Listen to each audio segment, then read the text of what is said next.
يتحدى أهل البدع والأهواء، أهل البدع العقائدية وأهل البدع السياسية.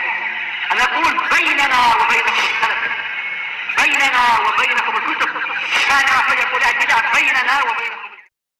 Bismillahirrahmanirrahim. Alhamdulillahi hamdan katsiran thayyiban mubarakan fihi kama yuhibbu rabbuna wa yarallah. Asyhadu an la ilaha illallah wahdahu la syarika lah wa asyhadu anna Muhammadan 'abduhu wa rasuluh sallallahu alaihi wa ala alihi wa ashabihi wa man tabi'ahum bi ihsanin ila yaumiddin. Amma ba'd. Ikhwani fillah rahimani wa rahimakumullah. Pembahasan yang lalu kita sudah masuk pada kaidah yang kedua. Yang inti kaidah kedua ini apa? Indah Iqbal.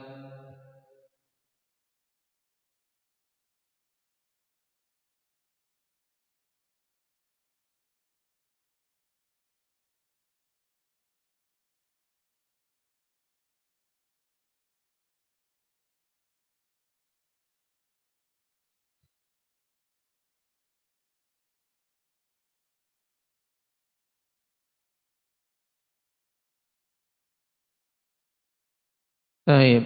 Nah, bahwasanya orang-orang kufar Quraisy mereka tidaklah beribadah kepada berhala-berhala kecuali untuk mencari kedekatan di sisi Allah Subhanahu wa taala dan untuk bisa mendapatkan syafaat. Hubungan kaidah kedua ini dengan kaidah yang pertama bagaimana?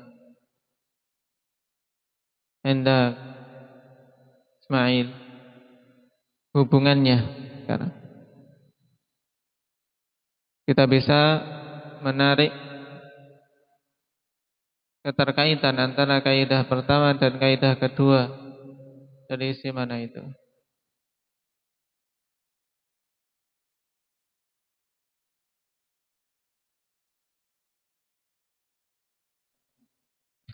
Barakallahu fiikum. Jadi kaidah kedua, kawan, merupakan penjelas dan jawaban atas kerancuan yang mungkin muncul pada diri seseorang setelah tahu kaidah pertama dan tahu keadaan orang-orang musyrikin yang beribadah kepada selain Allah. Ya, di kaidah pertama kan kita ketahui mereka meyakini apa, Umar? Tauhid rububiyah. Loh, tapi kok mereka masih menyembah kepada selain Allah? Nah, seharusnya kan secara akal sehat kalau meyakini rububiyah ya dia beribadahnya kepada zat yang memiliki sifat rububiyah itu, yang menciptakan, mengatur, memberi rezeki. Terus kenapa kok orang-orang kufar Quraisy malah apa? Beribadahnya kepada berhala-berhala itu. Nah, di kaidah kedua ini diterangkan ternyata mereka beribadah kepada berhala-berhala itu bukan untuk apa? Untuk meminta rezeki pada mereka, bukan untuk meminta agar bisa atau berkeyakinan bisa menghidupkan, mematikan dan seterusnya, tidak. Tapi mereka beribadah kepada berhala itu agar bisa mendekatkan diri mereka pada Allah. Nah, ini hubungannya. Nah, dan agar bisa mereka mendapatkan syafaat. Baik, mafhum. Jadi kaidah kedua ini sebagai jawaban iskal yang mungkin muncul. Nah, setelah kita mengetahui kaidah pertama, makanya segera Syekh susulkan kaidah kedua untuk apa? Untuk memberikan penjelasan bahwasanya ibadahnya orang-orang musyrikin jahiliyah dulu kepada selain Allah tujuannya untuk apa? Tujuannya untuk apa? Ayo. Untuk bisa mendekatkan diri pada Allah dan untuk bisa mendapatkan syafaat. Itu. Baik. Nah, sekarang kita masuk pada penjelasan tentang syafaat itu apa. Nah, Iqra. Ahmad. Nah, qala al-muallif hafizahullah ta'ala wa qawluhu asy-syafa'ah hiya fil lughati min syafa'a. Dari 3 huruf ini, shin, fa, dan ain. Wa huwa aslun sahihun yadullu ala muqaranati syai'ain. Yang kata akhwan ketika tersusun dari 3 unsur huruf ini, shin, fa, dan ain, ini adalah apa? Pokok suatu kata yang menunjukkan makna apa? Muqaranatu syai'ain, yaitu bergabungnya 2 perkara. Taqul, engkau katakan kana fardan fasyafa'tuhu. Secara bahasa, ketika seorang mengatakan kana fardan fasyafa'tuhu, ya, dulunya dia itu sendiri, kemudian aku genapkan. Naam. Awalnya fard, awalnya 1. Kemudian syafa'tuhu, aku genapi menjadi 2. Qala Ibnu al-Athir rahimahullah, yuqalu syafa'a yashfa'u syafa'atan fahuwa syafi'un wa syafi'un wal musyaffi'. Taib. Syafa'a yashfa'u syafa'atan, ini fi'ilnya dalam bentuk apa? Thulathi mujarrad. Dan isim fa'ilnya ikhwan bisa syafi'un, bisa syafi'. Naam. Wal musyaffi' alladhi yaqbalu syafa'ah wal musyaffa' alladhi tuqbalu syafa'atuhu.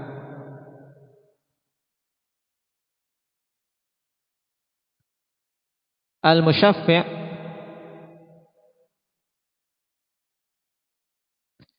yaitu yang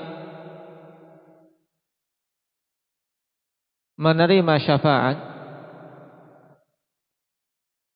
kemudian musyafa' yang diterima syafaatnya.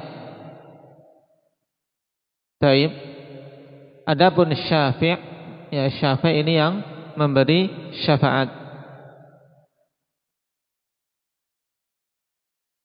Wa ta'rifuha syar'an hiya su'alu syafi' al-khaira li ghairihi. Adapun pengertian syafaat secara syar'i yaitu permintaan pemberi syafaat kebaikan untuk orang lain. Nah, perhatikan ini kriteria syafaat seperti ini, yaitu dia meminta suatu kebaikan tapi untuk orang lain, sehingga kalau dia meminta sesuatu untuk dirinya sendiri maka tidak bisa dikatakan syafaat. Naam, baik. Dan lebih jelas lagi ditekankan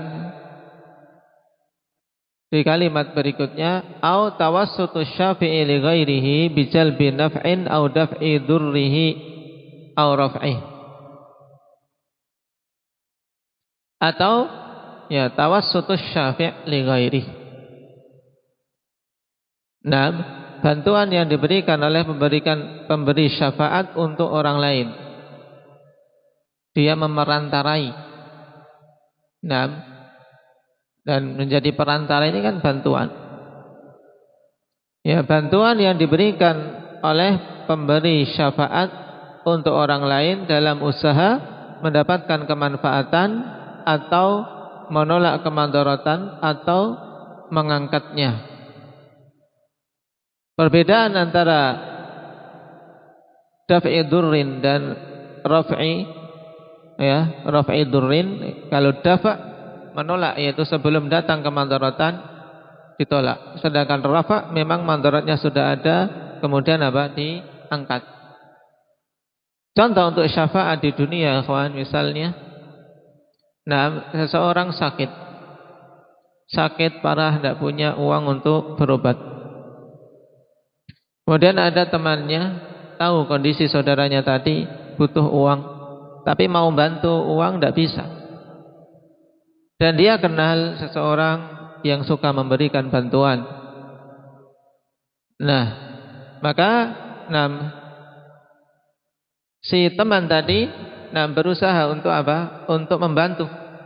Akhirnya dia menjadi perantara, memberikan syafaat kepada orang yang punya harta tadi. Ya akhi, di sana ada saudara kita yang sedang sakit. Dia tidak punya biaya. Kalau antum membantu dia, maka tentu itu akan sangat bermanfaat dan pahalanya besar insyaallah. Ini namanya apa? Syafaat. Yang Rasul sallallahu alaihi wasallam katakan isfa'u tu'jaru, beri syafaat sehingga kalian mendapatkan pahala. Karena masuk dalam ta'awun 'alal birri wat taqwa. Saling apa? Tolong menolong di atas kebaikan dan ketakwaan. Nah, ini syafaat yang apa? Yang syar'i. Dia apa? Membantu untuk menjadi perantara bagi orang lain sehingga orang lain ini bisa mendapatkan kemanfaatan atau bisa tertolak kemadaratannya. Bukan untuk apa? Untuk diri sendiri. Bedakan, ikhwan. Ketika orang tadi datang kepada misalnya orang kaya, saya butuh ini dan itu. Ini namanya apa? Minta-minta. Tasawul yang dilarang di dalam syariat. Tapi kalau dia mengarahkan orang lain, ya mengarahkan untuk orang lain karena orang lain ini adalah seorang yang memang butuh bantuan, kemudian diarahkan, silahkan dibantu itu, maka ini namanya syafaat. Kalau syafaat berarti ada tiga unsur, ada tiga pihak. Yang memang tadi kondisi membutuhkan bantuan, kemudian orang yang mau diarahkan untuk memberikan bantuan, kemudian orang yang menjadi apa? Pemberi syafaat. Tiga. Ini kalau di dunia, dan yang kita bahas dalam pembahasan tauhid adalah syafaat di akhirat. Syafaat di akhirat di mana pemberi syafaat ini memohon pada Allah Subhanahu wa taala. Memohon pada Allah Subhanahu wa taala agar Allah mengampuni fulan misalnya. Sebagaimana contoh nyata pada syafaat uzma. Syafaat uzma yaitu ketika semua manusia berada di padang mahsyar dalam kondisi apa? Mendapatkan kemadaratan. Kenapa? Karena berdiri dalam waktu begitu lama di bawah terik matahari yang sangat dekat. Maka Rasul sallallahu alaihi wasallam kemudian datang ke bawah arsy, kemudian sujud memuji Allah Subhanahu wa taala dengan puji-pujian yang belum pernah diajarkan kepada siapapun sebelumnya. Baik. Rasul sallallahu alaihi wasallam di sini apa? Yang menjadi apa? Syafi'. Memohon pada Allah. Yang diberi syafaat apa? Semua yang ada di mahsyar. Makanya dinamakan syafaat uzma, dikarenakan apa? Agungnya syafaat ini yang didapat oleh semua yang ada di padang mahsyar. Sehingga disegerakan hisab. Qauluhu wa syafa'atu syafa'atan, syafa'atun manfiyatun wa syafa'atun muthbatah. Syafaat itu ada dua macam, yaitu syafaat manfiyah, syafaat yang tertolak, dan syafaat muthbatah, syafaat yang ditetapkan. Yufidu anna syafa'ata naw'an. Ini memberikan faedah perkataan tersebut bahwasanya syafaat itu ada dua jenis. Muthbatatun wa hiya allati tawafarat fiha syurutus syafa'ah. Yang pertama syafaat yang ditetapkan yaitu syafaat yang terpenuhi padanya syarat-syarat syafa'ah. Wa manfiyatun, dan yang kedua manfiyah, wa hiya allati la tatawafarat fiha tilka syurut, yaitu semua jenis syafaat yang tidak terpenuhi padanya syarat-syarat tersebut. Nah, sekarang apa syarat syafa'ah sehingga ditetapkan? Qala wa syafa'atul muthbatatu laha syartan dzakarahumal muallif rahimahullahu taala. Ya, syafaat yang ditetapkan itu memiliki dua syarat yang disebutkan oleh muallif rahimahullahu taala. Wa huma, yaitu al-awwal idzunullahi lisyafi'. Izin Allah Subhanahu wa taala untuk asy-syafi'. Asy-syafi' ini yang memberi syafaat. Jadi izin dari Allah Subhanahu wa taala kepada memberi syafaat. Dalilnya apa? Qala azza wa jalla man dzal ladzi yashfa'u 'indahu illa bi'idznih. Man di sini bermakna nafi. Tidak ada yang mampu memberikan syafaat di sisi Allah kecuali dengan izinnya. Naam. Syarat yang kedua, ridhahu 'anil masyfu'ilah. Yang kedua adalah keridhaan Allah kepada yang mau diberi syafaat. Ya. Keridhaan Allah kepada yang diberi syafaat. Qala azza wa jalla wa la yashfa'una illa liman irtada. Allah Subhanahu wa taala mengatakan, dan mereka itu tidaklah akan bisa memberikan syafaat kecuali kepada orang-orang yang Allah Subhanahu wa taala ridhai. Nah, jadi yang pertama izin dari Allah kepada yang memberi syafaat, yang kedua ridha dari Allah kepada yang disyafaati. Dan kedua syarat ini terkumpul pada satu ayat di surat apa, Hudzaifah?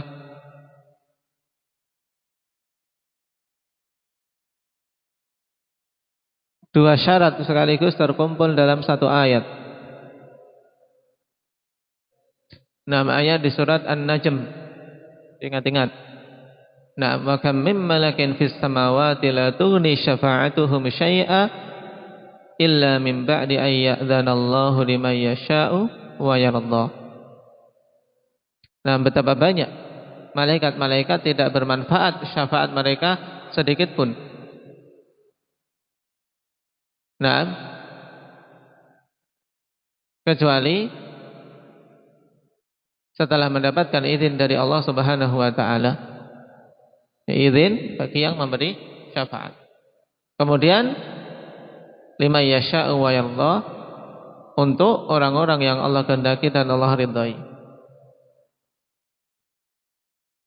Dan izin tentunya kepada yang diberi syafaat itu terkandung di dalamnya ridha. Wala yardallahu ta'ala illa an ahli tauhid, dan Allah tidak akan ridha kecuali kepada ahli tauhid. Berarti kalau ingin syafaat, ya harus mewujudkan tauhid sehingga mendapatkan keridhaan dari Allah. Sehingga walaupun setiap hari mintanya syafaat, ya Allah, beri atau jadikan Rasul sebagai pemberi syafaat untukku, tapi dia bukan ahli tauhid, yang tidak akan dapat syafaat.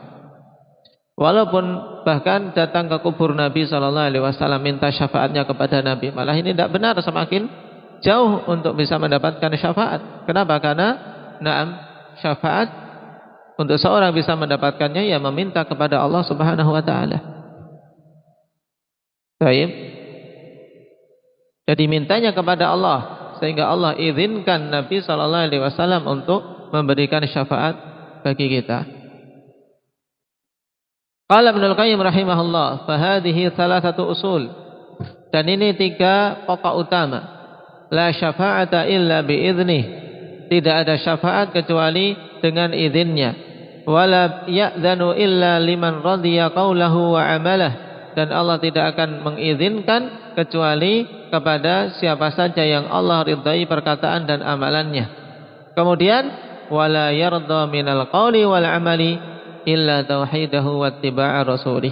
Dan Allah tidak ridha dari perkataan maupun amalan kecuali apa? Ketauhidan untuknya dan mengikuti Rasulnya. Ini urut-urutannya. Nah, jadi kalau untuk bisa mendapatkan syafaat, harus bisa terpenuhi dua syarat ini. Izin tidak akan mungkin diberikan kecuali bagi yang Allah ridhai. Dan ridha tidak akan mungkin ada kecuali bagi orang yang mentauhidkan dan mengikuti Rasulnya. Qala wan nasu fi amri syafaati ala thalathati asnaf. Dan manusia dalam perkara syafaat terbagi menjadi tiga jenis. Nah, ini juga faedah tambahan dari yang telah kita lewati sebelumnya. Sinfun ghala fi itsbatiha. Ya. Jenis yang pertama, golongan yang melampaui batas dalam menetapkan syafaat. Wa humun nasara wal musyrikun wa ghulatus sufiyah. Mereka ini adalah orang-orang Nasara, orang-orang musyrik dan orang-orang sufi yang hulu, ahli tasawuf. Dan ini banyak di negeri kita. Wal kuburiyun, dan para penyembah dan pemuja kubur. Yang mereka kalau di sisi kubur, wali-wali menurut mereka ikhwan, takzimnya bukan main, khusyuknya bukan main. Tapi ketika ke masjid, tidak ada kekhusyuan seperti mereka khusyuk ketika di tepi kubur. Nah, mereka ini golongan yang hulu, melampaui batas dalam menetapkan syafaat. Haitsu ja'alu syafa'ata man yu'azzimunahu 'indallahi yaumal qiyamah ka syafa'atihi fid dunya, haitsu i'taqadu anna haula'il mu'azzamina yashfa'una istiqlalan. Di mana mereka menjadikan syafaat orang-orang yang mereka agungkan di sisi Allah pada hari kiamat itu seperti syafaatnya di dunia, di mana mereka berkeyakinan bahwasanya orang-orang yang diagungkan itu mampu memberikan syafaat dengan sendirinya, tidak butuh apa? Tidak butuh izin dari Allah. Paham? Nah, ini orang-orang yang hulu. Makanya, nah, kuburiyun, kemudian orang-orang sufi yang sudah melampaui batas, nah, datang ke kuburan para wali minta syafaatnya, atau datang ke kubur para nabi, ya, kubur Nabi kita Muhammad sallallahu alaihi wasallam, minta kanjeng Nabi, nah, nyuwun syafaatnya, ya, minta syafaatnya. Jadi minta syafaatnya kepada Nabi. Nah, ini golongan yang pertama yang hulu, melampaui batas dalam menetapkan syafaat. Kenapa? Karena mereka meyakini orang-orang yang diagungkan itu mampu memberikan syafaat dengan sendirinya. Padahal yang memberi syafaat tidak akan bisa memberi syafaat sampai dapat apa, Abdurrahman? Sampai dapat apa? Dapat izin dari Allah Subhanahu wa taala. Sampai dapat izin dari Allah baru bisa memberikan syafaat. Paham? Kemudian golongan kedua sekarang. Wasinfun angkara syafa'ah. Golongan kedua adalah golongan yang mengingkari syafaat. Kal Mu'tazilah wal Khawarij, seperti orang-orang Mu'tazilah dan orang-orang Khawarij. Dan Mu'tazilah ini, ikhwan, pada zaman ini tentunya mereka tidak akan kemudian menamakan organisasi Mu'tazilah, markas besar Mu'tazilah, tidak ada. Karena Mu'tazilah suatu ideologi, dan orang tentunya akan mau dikatakan Mu'tazilah. Karena ini suatu penamaan yang buruk, ya kan, penamaan untuk firqah sesat. Tapi ya kawan, namanya ideologi, ya siapa saja yang memiliki keyakinan seperti orang-orang Mu'tazilah, ya dihukumi Mu'tazilah, di mana mereka mengedepankan akal daripada dalil Alkitab maupun As-Sunnah. Nah, di antara yang mengingkari syafaat juga apa? Yang organisasi-organisasi saat ini yang ada, siapa di antara? Omer.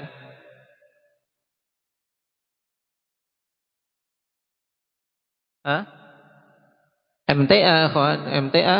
Nah, setahu saya mereka mengingkari syafaat. Nah, dari sisi pemahaman ada i'tizal padanya, sebagaimana mereka juga mengingkari adanya Lailatul Qadar. Nah, mengingkari syafaat. Cuman namanya firqah bid'ah, biasanya di awal-awal pengajaran tidak akan disampaikan kepada murid-murid baru, pada calon-calon mangsa yang baru yang mau diajak ke kelompok mereka. Biasanya hal-hal seperti ini tidak akan diajar. Intinya dan yang mengingkari syafaat di antaranya Mu'tazilah dan Khawarij serta siapa saja yang mengikuti jalur mereka. Kenapa kok mengingkari syafaat? Haitsu angkaru syafa'atan Nabi sallallahu alaihi wasallam wa ghairahu li ahlil kaba'ir, di mana mereka mengingkari syafaat Nabi sallallahu alaihi wasallam dan yang lainnya untuk para pelaku dosa besar. Kenapa? Pelaku dosa besar di sisi Mu'tazilah dan Khawarij hukumnya di akhirat bagaimana, Ismail? Hah? Di akhirat pelaku dosa besar menurut Mu'tazilah dan Khawarij di akhirat bagaimana? Masuk neraka dan kekal di dalamnya, tidak mungkin keluar. Kenapa? Karena tidak ada syafaat di sisi mereka, di sisi Mu'tazilah dan Khawarij. Naam. Wa qassaru syafa'ata 'ala at-ta'ibina minal mu'minin li'anna itsbata syafa'ati lil fusaqi yunafi mabda' al-wa'idi fi madhhabihimul batil. Dan mereka membatasi syafaat hanya bagi orang-orang yang bertobat dari kalangan kaum mukminin. Ya, kalau bertobat maka bisa dapat. Nah, adapun pelaku dosa besar tidak akan dapat syafaat menurut mereka. Kenapa? Karena menetapkan syafaat untuk orang-orang fasik ini akan meniadakan prinsip utama mereka dalam masalah wa'id. Ya, akan meniadakan prinsip dasar mereka tentang apa? Tentang masalah wa'id. Ya. Karena prinsip mereka ada 5, ikhwan. Jadi, Mu'tazilah punya apa? Punya Pancasila juga. 5 prinsip pokok. Di antaranya apa? Al-wa'du wal wa'id. Al-wa'du wal wa'id maksudnya apa? Pokoknya ancaman Allah itu harus diberikan. Allah mengancam orang yang membunuh mukmin kekal di neraka, maka harus kekal di neraka. Nah, mengancam pelaku dosa besar dengan apa? Dengan neraka, maka harus mesti dapat neraka, tidak akan keluar. Nah, ini prinsip dasar Mu'tazilah. Nah, pada mazhab mereka yang batil. Fahum yarawna wujuba infadil wa'idi liman istahaqqah. Sebab mereka itu berpandangan wajibnya diterapkan ancaman bagi siapa saja yang pantas. Nah, jadi kalau menurut Mu'tazilah seandainya Allah mengampuni orang yang melakukan dosa besar, ini Allah mengingkari apa? Mengingkari janjinya. Dan ini tidak boleh menurut Mu'tazilah, paham? Nah, sehingga mereka menolak adanya syafaat bagi pelaku dosa besar. Wala yarawna syafa'ata lahu wala minan Nabi sallallahu alaihi wasallam wala min ghairihi, dan mereka tidak berpandangan adanya syafaat untuk pelaku dosa besar, baik itu dari Nabi maupun dari selain Nabi. Ini golongan kedua yang menolak syafaat. Yang ketiga, wasinfun tawassata. Nah, dan golongan ketiga itu golongan yang pertengahan, menempuh jalan tengah. Siapa itu? Wahum ahlu sunnati wal jamaah. Mereka adalah ahlu sunnati wal jamaah. Fala yanfu kulla syafa'atin wala yuthbitu kulla syafa'atin. Nah, sebab mereka itu tidak menolak semua syafaat, tidak pula menetapkan semua syafaat. Makanya kita bagi menjadi 2 tadi, ada syafaat yang tertolak, ada syafaat yang ditetapkan. Bal athbatu minasyafaati ma dalla alaihi dalilu minal kitabi wa sunnah. Bahkan mereka menetapkan syafaat yang ditunjukkan oleh dalil dari Alkitab maupun As-Sunnah. Wa nafau minha ma nafahu dalil, dan mereka meniadakan dari syafaat itu apa saja yang ditiadakan oleh dalil. Jadi kalau yang ditetapkan oleh dalil kita tetapkan, yang ditiadakan kita tiadakan. Fasyafa'atul mutsbatatu indahum hiya allati tutlabu minallah. azza wa jal. Wa hiya allati takunu lil muwahhidin ba'da idnillahi lisyafi' wa ridahu 'anil masyfu'i lah. Maka syafaat yang ditetapkan di sisi ahli sunnati wal jamaah yaitu syafaat yang diminta dari Allah. Nah ini. Jadi minta syafaatnya kepada Allah. Contohnya bagaimana Abu Muhammad minta syafaat pada Allah?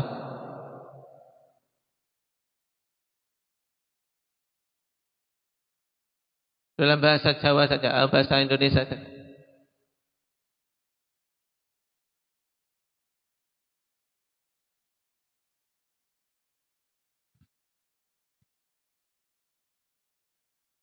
Baik.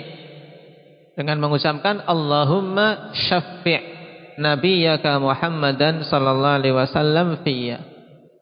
Ya Allah, ya syaffi' nabiyyaka Muhammadan. Ya jadikanlah nabimu Muhammad sebagai pemberi syafaat fiyya untukku. Ya, jadi ketika minta ya mintanya kalau seperti ini mintanya pada Allah, ya Allah, ya jadikanlah Nabi Muhammad sallallahu alaihi wasallam sebagai pemberi syafaat untuk. Ya, jadi kalau seperti ini mintanya kepada Nabi atau kepada Allah? Rahman. Mintanya pada Allah. Nah, berbeda dengan orang datang ke kubur Nabi. Ya, wahai Nabiku, junjunganku, nah, tolong nanti aku diberi syafaat. Aku sudah sholawat tiap malam 100 kali misalnya. Minta syafaat. Nah ini betul atau salah? Salah. Bahkan bisa terjatuh dalam kesyirikan. Kalau mengakui Nabi SAW mendengar permintaannya, jatuh dalam syirik. Demikian pula datang kepada kubur-kubur wali. Baik itu wali Songo maupun yang lain, datang minta, hai Kanjeng Sunan Ampel, tolong berikan syafaatmu nanti kepadaku. Ini hukumnya bagaimana? Hukumnya bagaimana? Syirik. Baik.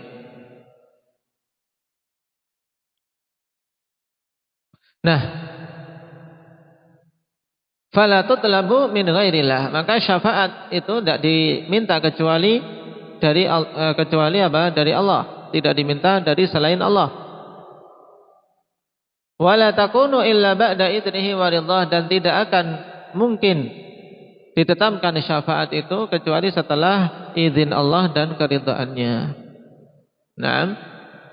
Qala fa hadhihi syafa'atu yuthbituha ahlu sunnati bi anwa'iha, dan syafaat ini ahli sunnah menetapkan dengan berbagai macam jenisnya. Yang jenis-jenis syafaat akhwan pembahasannya dalam kitab-kitab akidah, dalam Tahawiyah, sebelumnya dalam Wasitiyah maupun dalam Lum'atul I'tiqad dibahas jenis-jenis syafaat. Ada syafaat yang sifatnya umum, ada syafaat yang sifatnya khusus untuk Nabi kita Muhammad sallallahu alaihi wasallam. Nabi diberi kekhususan yang tidak diberikan pada hamba-hamba yang lain. Ada syafaat khusus untuk beliau. Ada syafaat yang sifatnya umum. Kaum mukminin bisa memberikan syafaat. Anak bisa memberikan syafaat untuk orang tuanya. Malaikat bisa memberikan syafaat. Nah, tapi tadi semuanya tidak akan keluar dari dua syarat. Izin Allah kepada pemberi syafaat dan keridhaan Allah kepada yang disyafaati. Bima fi dzalika syafa'ah li ahli al-kaba'ir, dan termasuk di antara syafaat yang ditetapkan tersebut adalah syafaat untuk para pelaku dosa besar. Wa amma syafa'atul manfiyatu 'inda ahli sunnati wa hiya allati nafaha syar'u. Adapun syafaat yang tertolak di sisi ahli sunnah yaitu syafaat yang apa? Ditiadakan oleh syariat. Maksudnya apa? Tertolak. Wahiyya allati tutlabu min ghairillahi istiqlalan wa lam tatawafar fiha syurutus syafa'ah. Ini syafaat yang tertolak itu bagaimana? Diingat-ingat.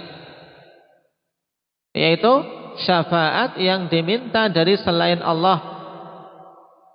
Naam, allati tutlabu min ghairillahi istiqlalan, yaitu syafaat yang diminta dari selain Allah Subhanahu wa taala secara apa? Secara sendirinya, yaitu memang diminta dari selain Allah. Tidak ada dihubungkan dengan Allah Subhanahu wa taala, tidak.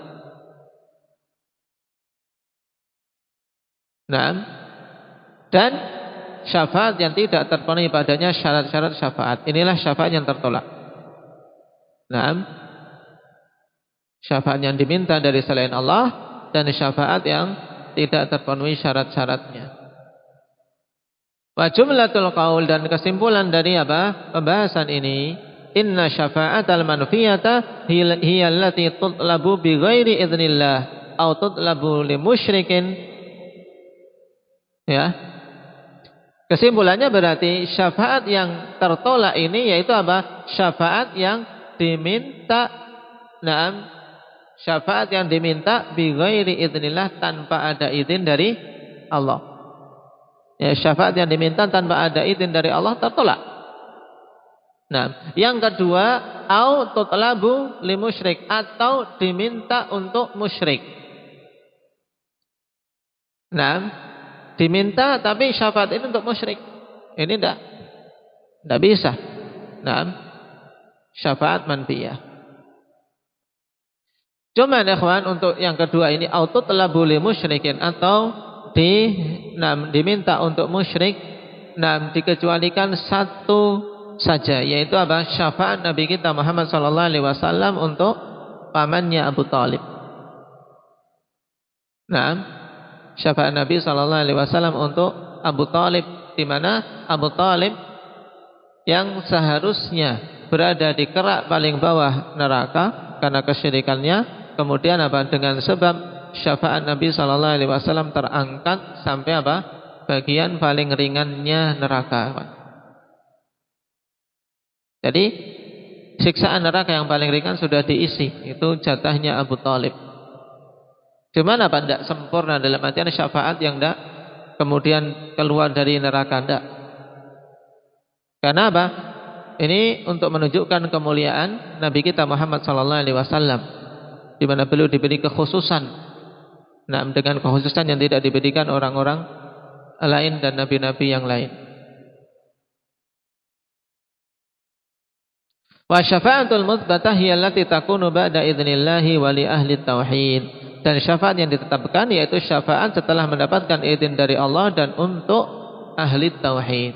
Berarti kalau ingin mendapatkan syafaat, ya wujudkan tauhid, itu intinya. Walaupun engkau ikhwan tidak meminta-minta terus, dalam artian ya Allah jadikanlah nabimu sebagai pemberi syafaat untukku, secara otomatis kalau dia itu ahli tauhid, maka dia akan mendapatkan syafaat. Dia akan mendapatkan syafaat dengan izin dari Allah Subhanahu wa taala. Dan ini pahami pembahasan pokok tentang syafaat. Adapun jenis-jenis syafaat dan macam-macamnya itu pembahasannya dalam masalah apa? Akidah. Juga bantahan untuk orang-orang Mu'tazilah dan seterusnya. Dengan ini kita selesai dari kaidah yang kedua. Barakallahu fiikum, naktafi bihadza, subhanakallahumma wa bihamdika.